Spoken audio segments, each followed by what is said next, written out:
Sir ಇದನ್ನು ಯಾವ ರೀತಿ ವಿರೋಧ ಮಾಡ್ತೀರಿ ಸರ್? ಅದಕ್ಕೆ ಅವ್ರು ಹೇಳ್ತಾ ಇರುವಂಥದ್ದು, ಕಾಂತರಾಜ್ ಅವರು ಕೂಡ ನಿನ್ನೆ ಮಾತಾಡಿದಂಥ ಸಂದರ್ಭದಲ್ಲಿ ನಾವು ಅತ್ಯಂತ ವೈಜ್ಞಾನಿಕವಾಗಿ ಮಾಡಿದ್ದೀವಿ, ಮನೆ ಮನೆಗಳಿಗೆ ಹೋಗಿದ್ದೀವಿ. ಈಗ ಜನಗಣತಿ ಮಾಡುವಂಥ ಸಂದರ್ಭದಲ್ಲೂ ಕೂಡ ಕೆಲವೊಂದು ಬಿಟ್ಟು ಹೋಗ್ಬಿಡುತ್ತೆ, ಅದು 100% ಅಲ್ಲ. ಇದನ್ನು ಅವೈಜ್ಞಾನಿಕ ಅನ್ನೋದಕ್ಕೆ ಯಾವುದೇ ಕಾರಣಗಳಿಲ್ಲ ಅಂತಾರೆ. ಮೊಟ್ಟ ಮೊದಲನೇದು ಇದು 10 ವರ್ಷಗಳ ಹಿಂದಿನ ವರದಿ.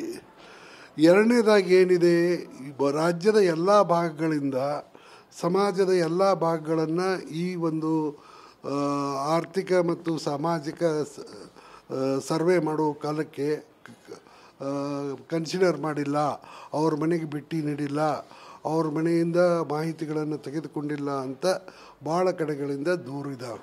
ಇದೇ ಕಾರಣಕ್ಕೆ ಅಕ್ಟೋಬರ್ ತಿಂಗಳಲ್ಲಿ ನಮ್ಮ ಅಖಿಲ ಭಾರತ ವೀರಶೈವ ಮಹಾಸಭಾ ಅಟ್ರಿಯಾ ಹೋಟೆಲ್ನಲ್ಲಿ ಒಂದು ಮೀಟಿಂಗ್ ಮಾಡಿತು.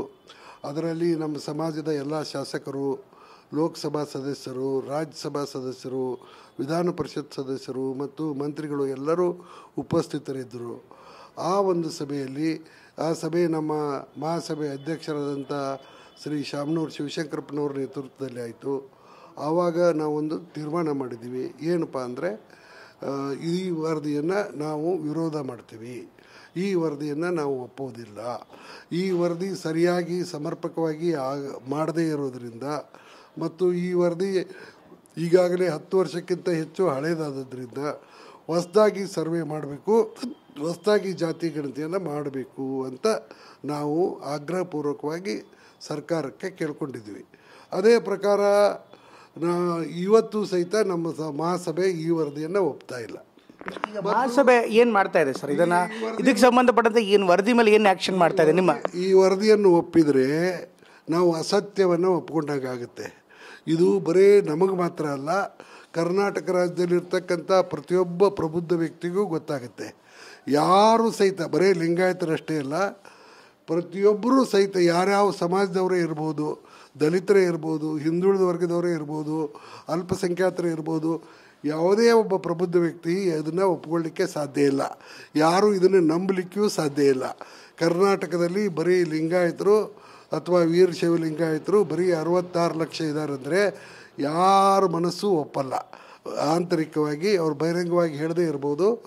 ಇದು ಸತ್ಯಕ್ಕೆ ದೂರವಾದಂಥ ಒಂದು ವರದಿ ಇದೆ. ಇದಕ್ಕೆ ಕಾರಣ ಏನಂತಂದರೆ, ನಮ್ಮ ಸಮಾಜದಲ್ಲಿರ್ತಕ್ಕಂಥ ಭಾಳಷ್ಟು ಉಪಪಂಗಡಗಳು, ಶಿವಶಿಂಪಿ ಇರ್ಬೋದು, ಜಂಗಮರು ಇರ್ಬೋದು, ಗಾಣಿಗರು ಇರ್ಬೋದು, ಕುರುವಿನ ಶೆಟ್ಟಿ ಇರ್ಬೋದು, ಮಡಿವಾಳರು ಇರ್ಬೋದು, ಅಂಬಿಗರು ಇರ್ಬೋದು, ಹೂಗಾರರು ಇರ್ಬೋದು, ಹೀಗೆ ಭಾಳಷ್ಟು ಉಪಪಂಗಡದವರು ಶೈಕ್ಷಣಿಕ ಮತ್ತು ಉದ್ಯೋಗದ ಅನುಕೂಲತೆಗಾಗಿ ಅವರು ತಮ್ಮನ್ನು ಲಿಂಗಾಯತ ಸಮಾಜದ ಭಾಗ ಅಂತ ಗುರುತಿಸಿಕೊಳ್ಳದೆ ಹಿಂದೂ ಸಮಾಜದ ಭಾಗ ಅಂತ ಗುರುತಿಸಿಕೊಂಡಿದ್ದಾರೆ. ಅದರಿಂದಾಗಿ ಏನಾಗಿದೆ ಅಂದರೆ ಅವ್ರಿಗೆ ಆ ಅನುಕೂಲತೆ ಸಿಗಬೇಕು. ಆದರೆ ಗ್ರೌಂಡ್ ಲೆವೆಲ್ದಲ್ಲಿ ಇದೇ ವರದಿ ಆಧಾರದ ಮೇಲೆ, ಯಾಕಂದರೆ ಪ್ರತಿಯೊಂದು ತಾಲೂಕಿಂದು ಪ್ರತಿಯೊಂದು ಜಿಲ್ಲೆದು ಶೆಡ್ಯೂಲ್ ಸರ್ಕಾರದಲ್ಲಿದೆ. ಇದೇ ಪ್ರಕಾರ ಅವ್ರು ಇದೇ ಪ್ರಕಾರ ಅವರು ರಿಸರ್ವೇಷನ್ ಕೊಟ್ಟರೆ, ಇದೇ ಪ್ರಕಾರ ಅವ್ರು ಸರ್ಟಿಫಿಕೇಟ್ ಕೊಟ್ಟರೆ ನನಗನ್ಸಿದ ಮಟ್ಟಿಗೆ ಅತಿ ಹೆಚ್ಚಿನ ಅನುಕೂಲ ಲಿಂಗಾಯತ ಸಮಾಜದ ಉಪಪಂಗಡಗಳಿಗೆ ಸಿಗುತ್ತೆ. ಯಾಕೆ ಅಂದರೆ ಅವರು ಈಗ ಅದೇ ರೀತಿ ಬರೆಸಿದ್ದಾರೆ, ತಿಳಿತಾ. ಆದರೆ ಒಂದು ಪ್ರಶ್ನೆ ಏನು ಇಲ್ಲಿ ಬರ್ತದೆ ಅಂತಂದರೆ, 1956ರ ಹಿಂದೂ ಕೋಡ್ ಬಿಲ್ ಪ್ರಕಾರ ವೀರಶೈವರು ಮತ್ತು ಲಿಂಗಾಯತರು ಸಹಿತ ಹಿಂದೂ ಅಂತ ಪರಿಗಣಿಸಲ್ಪಟ್ಟಿದ್ದಾರೆ.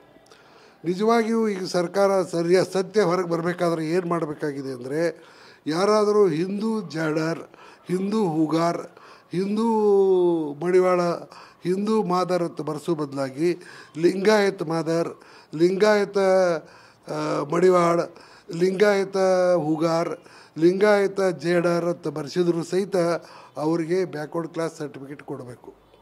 ಆವಾಗ ನ್ಯಾಯ ಕೊಟ್ಟಂಗಾಗುತ್ತೆ. ಇದು ನ್ಯಾಯಬದ್ಧವೂ ಹೌದು. ಯಾಕಂದರೆ ಸುಪ್ರೀಂ ಕೋರ್ಟ್ ಈಗಾಗಲೇ ಗಾಣಿಗರ ವಿಷಯದಲ್ಲಿ, ಕುರುವಿನ ಶೆಟ್ಟಿಯವ್ರ ವಿಷಯದಲ್ಲಿ ತೀರ್ಮಾನ ಕೊಟ್ಟಿದೆ. ಹಿಂದೂ ಗಾಣಿಗ ಅಂದರೂ ಒಂದೇ, ಲಿಂಗಾಯತ ಗಾಣಿಗ ಅಂದರೂ ಒಂದೇ, ಲಿಂಗಾಯತ ಕುರುವಿನ ಶೆಟ್ಟರು ಅಂದರೂ ಒಂದೇ, ಹಿಂದೂ ಕುರುವಿನ ಶೆಟ್ಟರು ಅಂದರೂ ಒಂದೇ ಅಂತ. ಇದೇ ಒಂದು ಸುಪ್ರೀಂ ಕೋರ್ಟಿನ ನಿರ್ಣಯ ಈ ಲಿಂಗಾಯತ ಸಮಾಜದ ಎಲ್ಲ ಪಂಗಡಗಳಿಗೂ ಅನ್ವಯ ಆಗುತ್ತೆ.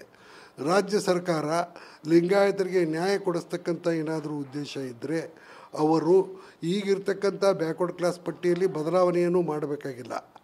ಅಲ್ಲಿ ಇರ್ತಕ್ಕಂಥ ಪಟ್ಟಿಯಲ್ಲಿ ಇರ್ತಕ್ಕಂಥ ಜಾತಿಗಳು ಅವು ಹಿಂದೂ ಮತ್ತು ಉಪಜಾತಿ ಜಾತಿ ಬರೆದರೂ ಒಪ್ಕೋಬೇಕು, ಲಿಂಗಾಯತು ಮತ್ತು ಜಾತಿ ಬರೆದರೂ ಒಪ್ಕೋಬೇಕು.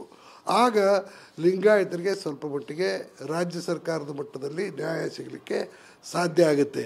ಮತ್ತು ಇದು ಕಾನೂನು ಸಮ್ಮತೂ ಇದೆ. ಯಾಕಂದರೆ ಹಿಂದೂ ಕೋಡ್ ಬಿಲ್ ಪ್ರಕಾರ ವೀರಶೈವರು ಮತ್ತು ಲಿಂಗಾಯತರು ಹಿಂದೂ ಧರ್ಮದ ಭಾಗ ಅಂತ ಪರಿಗಣಿಸಲ್ಪಟ್ಟಿದ್ದಾರೆ. ಅವರು ಹಿಂದೂ ಧರ್ಮದ ಭಾಗ ಆದಮೇಲೆ, ಸೆಪರೇಟ್ ಸೆಕ್ಟ್ ಆದಮೇಲೆ ಅವರ ಉಪಸೆಕ್ಟ್ಗಳೇನಿದ್ದಾವೆ ಅವು ಸಹಿತ ಹಿಂದೂ ಧರ್ಮದ ಭಾಗನೇ ಅದು.